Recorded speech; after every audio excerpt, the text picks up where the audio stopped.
अस्सलाम वालेकुम स्टूडेंट्स। आज आपका बेटा चैप्टर नंबर 2 लेक्चर नंबर 5 जो कि इस चैप्टर का लास्ट लेक्चर है, जिसमें हम टॉपिक आइसोटोप्स को कवर करेंगे। सबसे पहले हम इसकी डेफिनेशन देखते हैं। Isotopes are defined as atoms of elements which have same atomic number but different mass number. इसको आप बेटा अंडरलाइन कर सकते हैं। ये डेफिनेशन है आइसोटोप्स की। आइसोटोप्स ऐसे एटम्स होते हैं एलिमेंट के जिनका बेटा एटॉमिक नंबर तो सेम होता है लेकिन मास नंबर डिफरेंट होता है। They have same electronic configuration and the number of protons but they differ in the number of neutrons. इनकी इलेक्ट्रॉनिक कन्फिगरेशन सेम होती है, लेकिन नंबर ऑफ प्रोटॉन्स जो हैं वो भी सेम होते हैं, और डिफरेंट क्या चीज़ होती है, number of neutrons. Isotopes have similar chemical properties because these depend on electronic configuration. Isotopes की chemical properties आपस में मैच करती हैं, यानी सिमिलर होती हैं, इसलिए कि वो डिपेंड करती हैं इलेक्ट्रॉनिक कन्फिगरेशन में, और इलेक्ट्रॉनिक कन्फिगरेशन डिपेंड करती है एटॉमिक नंबर पे जो आइसोटोप्स का सेम होता है। But they have different physical properties because these depend on mass numbers. हाँ, आइसोटोप्स की फ़िज़िकल प्रॉपर्टीज़ डिफरेंट होती हैं क्योंकि वो डिपेंड करती हैं मास नंबर पे, और मास नंबर्स जो हैं वो आइसोटोप के डिफ़र करते हैं। Most of the elements have isotopes. ज़्यादातर एलिमेंट्स के आइसोटोप्स मौजूद हैं। Here we will discuss the isotopes of hydrogen, carbon, chlorine and uranium only. हम यहाँ पर सिर्फ isotopes of hydrogen, carbon, chlorine और यूरेनियम को ही डिस्कस करेंगे। Examples 2.3.2 number 1 example है isotopes of hydrogen. The naturally occurring hydrogen is combination of its three isotopes present in different abundances. Isotopes of hydrogen की बात करें तो कुदरती तौर पे हाइड्रोजन के 3 आइसोटोप्स एग्जिस्ट करते हैं, लेकिन ये तीनों आइसोटोप डिफरेंट अमाउंट में एग्जिस्ट करते हैं, यानी उनकी अबंडेंस उनकी डिफरेंट है। The three isotopes of hydrogen is named as protium H11, deuterium H21 or tritium H31. Each of them has one proton and one electron. तीनों आइसोटोप्स का proton और इलेक्ट्रॉन नंबर 1 है, but number of neutrons are different. Table 2.2 इनके neutron number फ़र्क हैं, आपको ये table में नज़र आ रहे हैं। प्रोटियम का स्ट्रक्चर है जिसमें आप देख रहे हैं प्रोटॉन नंबर 1 है, न्यूट्रॉन इसमें प्रेजेंट नहीं है। ड्यूट्रियम में प्रोटॉन 1 है, न्यूट्रॉन भी 1 है, और ट्रिटियम में प्रोटॉन 1 और न्यूट्रॉन 2 है। Isotopes of carbon, these are two stable isotopes of carbon, C12 and C13, and one radioactive isotope, C14. The isotope C12 is present in abundance of 98.9%, while C13 and 14 are both present only in 1.1% in nature. In carbon की इन तीनों isotopes में से जो isotope C12 है ये 98.9% exist करता है, और C13 और 14 जो हैं वो सिर्फ 1.1% ही एग्जिस्ट करते हैं नेचर में। All of them have the same number of protons and electron. इन सब का प्रोटॉन नंबर और इलेक्ट्रॉन नंबर सेम रहेगा, बट न्यूट्रॉन नंबर डिफर करेगा। जैसे कार्बन C12 के नंबर ऑफ़ न्यूट्रॉन और प्रोटॉन 6 हैं, कार्बन C13 के प्रोटॉन 6 और न्यूट्रॉन 7 हैं, और कार्बन 14 के नंबर ऑफ़ प्रोटॉन 6 और न्यूट्रॉन 8 हैं। Isotopes of chlorine, there are 2 types of isotopes of chlorine के 2 आइसोटोप हैं, Cl3517 और Cl3717. Isotopes of uranium, there are 3 isotopes of uranium. Uranium के 3 isotopes एग्जिस्ट करते हैं, U23492, U23592 और 23892. Uranium 23892 is found in nature nearly 99%, यानी सबसे ज़्यादा पाया जाने वाला आइसोटोप जो नेचर में है वो है 238/92. The difference in their number of electron, proton and neutron is shown below. आपको आइसोटोप्स के different number of protons, neutrons, atomic number, atomic mass इस टेबल में शो कर दिए गए हैं। Protium H1 atomic number 1, mass number 1, proton 1, neutron कोई नहीं, ड्यूट्रियम का atomic number 1, mass number 2, proton 1, neutron 1, tritium का atomic number 1, mass number 3, number of proton 1 और नंबर ऑफ़ न्यूट्रॉन 2। इसी तरह C12 के C13, C14, chlorine 35, 37, uranium 234, uranium 235 और uranium 238 के आपको atomic number, mass number, number of protons और number of neutrons show कर दिए गए हैं।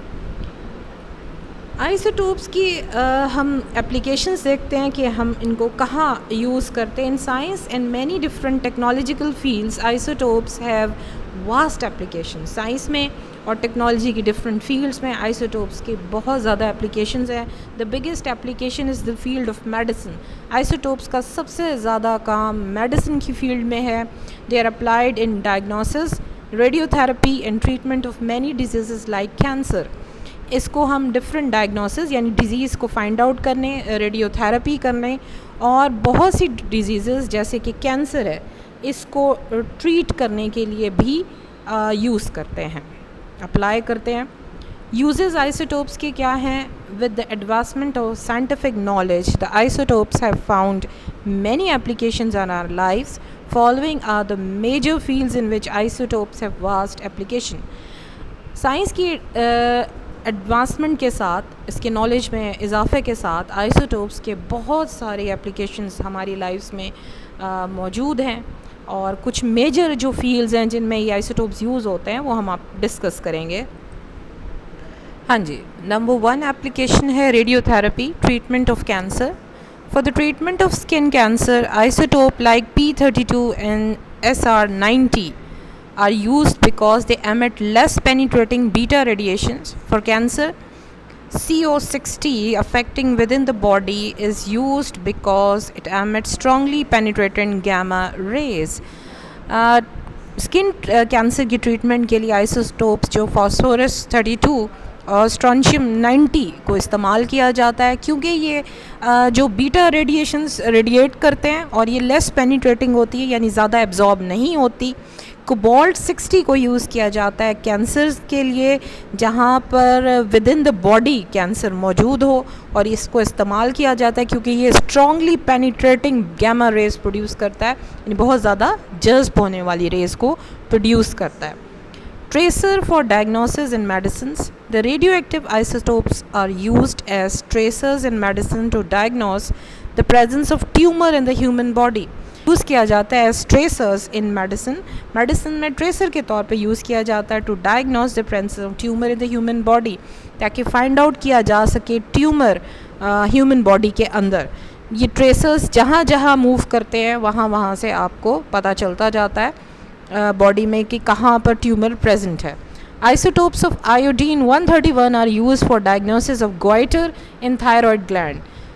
थायराइड ग्लैंड के अंदर की डिजीज़ गोइटर, जिसको आम ज़बान में गिलहड़ कहते हैं, इसकी डायग्नोसिस के लिए आयोडीन 131 आइसोटोप यूज़ किया जाता है। Similarly technetium is use to monitor the bone growth. Technetium को यूज़ किया जाता है बोन की ग्रोथ को मॉनिटर करने के लिए। Archaeological and geological uses. The radioactive isotopes are used to estimate the age of fossils like dead plants and animals and stones. Radioactive isotopes को इस्तेमाल किया जाता है फॉसिल्स यानी कि जो प्रिजर्व्ड प्लांट्स एंड एनिमल्स होते हैं उनकी एज एस्टिमेट करने के लिए, यानी कि वो कब पाए जाते थे, क्या किस वक्त अलाइव थे। में डेड प्लांट्स, एनिमल्स और इवन स्टोन्स को भी स्टडी किया जाता है। The age determination of very old object based on the half-lives of the radioactive isotope is called radioactive isotope dating. Age determination of very old objects, ठीक है। As of determination, पुरानी चीज़ों की एज डिटर्मिन करने के लिए वो radioactive isotopes की हाफ लाइफ से रेडियोएक्टिव आइसोटोप डेटिंग कहलाती है। एन इम्पॉर्टेंट मेथड, ये अहम मेथड है of age determination of old carbon containing objects fossils, यानी कि पुरानी चीज़ें जिनमें कार्बन पाया जाता है जिनको हम फॉसिल्स कहते हैं, by measuring the radio activity of C14 in them. उनके अंदर कार्बन C14 की रेडियो एक्टिविटी को मेजर किया जाता है and called radio active carbon dating, और सिंपली कार्बन डेटिंग, जिसको हम कार्बन डेटिंग या रेडियो कार्बन डेटिंग कहते हैं। इस डेफिनेशन को हम हाईलाइट कर लेंगे। ये है हमारे पास कार्बन डेटिंग की डेफिनेशन है। नेक्स्ट जो टॉपिक है हमारे पास chemical reaction and structure determination. The radioactive isotopes, radioisotopes are used in a chemical reaction to follow a radioactive element during the reaction and ultimately to determine the structure. Radio isotopes को इस्तेमाल किया जाता है chemical reaction में ताकि देखा जा सके कि रेडियो एक्टिव एलिमेंट रिएक्शन में किस तरह मूव करता है, और इससे हमें स्ट्रक्चर फाइंड आउट करने में आसानी होती है। For example C14 is use to label carbon dioxide. ये कार्बन डाइऑक्साइड को लेबल करने के लिए यूज़ किया जाता है। As CO2 is used by the plants for photosynthesis to form. Its movement is detected through the various intermediate steps up to glucose. जैसे ही carbon dioxide को इस्तेमाल किया जाता है फोटोसिंथेसिस में तो वो ग्लूकोज बनाने के लिए, तो इसकी मूवमेंट यानी कि कार्बन C14 की मूवमेंट ये बता देती है कि वेरियस इंटरमीडिएट स्टेप्स कौन से होते हैं ग्लूकोज फॉर्मेशन में। एप्लीकेशन इन पावर जनरेशन यानी कि इलेक्ट्रिसिटी फॉर्मेशन में ये किस तरह यूज़ हो सकते हैं। Radioactive isotopes are used to generate electricity by carrying out controlled nuclear fission reactions in nuclear reactors. Radioactive isotopes इस्तेमाल किए जाते हैं बिजली पैदा करने के लिए किस तरह के कंट्रोल्ड न्यूक्लियर फिशन यानी न्यूक्लियस के ब्रेक करने के प्रोसेस के में रिएक्शन किया जाता है उस न्यूक्लियर रिएक्टर्स के अंदर।